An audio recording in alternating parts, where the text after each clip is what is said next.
irrevocable is like my marriage vow. Irrevocable is like having a tattoo. Irrevocable means you ain't changing your mind. You cannot go back. It is permanent. So having decided that the liability is fair, you cannot reclassify. Having decided, having made the election that it's fair value, having made the election that it's a fair value option, you can't 6 weeks later, 6 months later, say, oh, I've changed my mind. Yeah, it's an irrevocable election, so you cannot change your mind. C. Show and explain the accounting treatment for liability at fair value through P&L.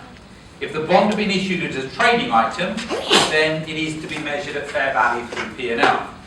1 year after the official benchmark lending rate, the lending rate remains the same. So interest rates are basically stable, but the credit rating of the company has deteriorated. If the credit rating of the company has deteriorated, I would expect the liability to be, the fair value of the liability to go down, the fair value of the asset goes down, the fair value of the liability goes down, so the price goes down, and therefore we've got a fair value of 10,100. It's a fairly simple answer, I think.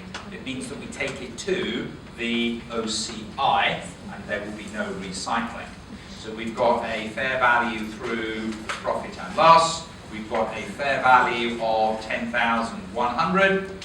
We've got a carrying value that was in the books originally of 10,250. Therefore, we've got a difference of 150. Would you call that a gain or a loss? It's a gain. Yeah, it's a gain.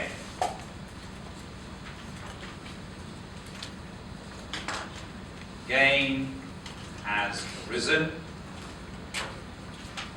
due to the increase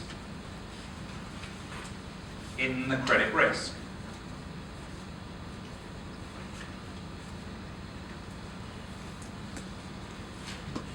Recognize in OCI. No recycling. So the gain has arisen due to an increase in the credit risk. Recognize this in OCI and no recycling.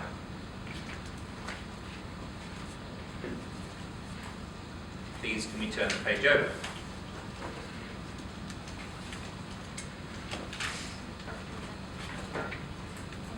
Page 145. Tiger. Page 145. So on your balance sheet, you would have the figure of 10,100. Yeah? In your OCI, do you want to see the accounts for that? Do you want to see the accounts for that? In your P&L, you've got the finance cost. Yeah? In your OCI, you've got the gain on the fair value. And then in the statement of financial position, you've got the non-current liability of fair value through profit and loss. And the liability is 10,100. And the gain is 150. And what did we say the finance cost was? What we were saying the finance cost was? I can't remember. What was it? 950.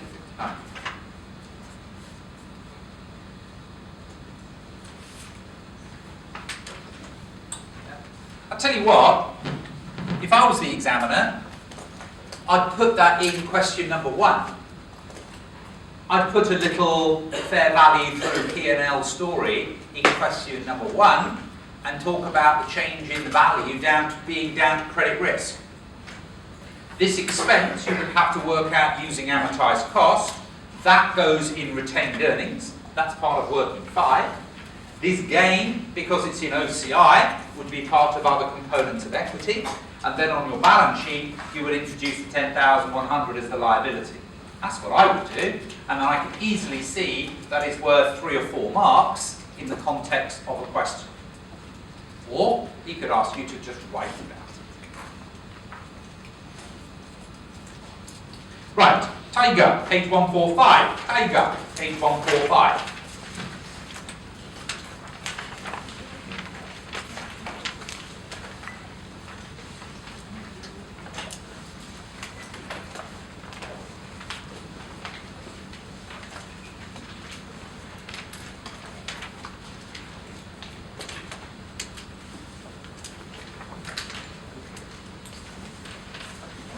It's a bit weird. Please, can you read it?